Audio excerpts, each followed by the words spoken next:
বন্ধুরা, তো আজকে আমি আর আমার বোন যাচ্ছি ঘুরতে। আর দেখতে পাচ্ছ এখানে আমার বোন আছে, যাচ্ছে এখন। বন্ধুরা, আমরা আমাদের মঞ্জিল থেকে একটুই দূরে আছি। এই যে টি গার্ডেন, আর এই যে আমরা মানে অনেক কষ্টে অনেক স্ট্রাগল করে এই জায়গাটায় আসতে হয়েছে। দুই বোনে মিলে এইসব ওই জায়গাটা থেকে এসেছি। এই জায়গাটা এত সুন্দর, মানে এখান থেকে ভিউটা জাস্ট অসাধারণ। প্লাস এই জায়গাটার গাছটি দেখো তোমরা, মানে মেঘলিপাড়া টি গার্ডেনটা অনেকটাই।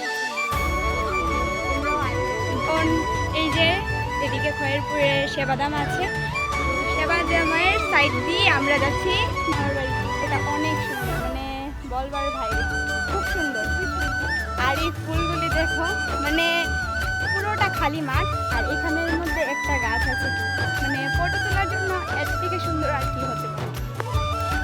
দেখো বন্ধুরা, এই জায়গাটা আমার অনেক মেমোরেবল জায়গা। মানে এই জায়গাটা মানে এই পয়েন্টে মানে আমার অনেক স্মৃতি এই জায়গাগুলির মধ্যে, মানে বলে বোঝাতে পারবো না। 2 ঘন্টা আমরা ঘুরছি, মানে আমরা কয়ে বুঝতে পারতাম না। তো আজকের ব্লগটা এতটুকু পর্যন্তই।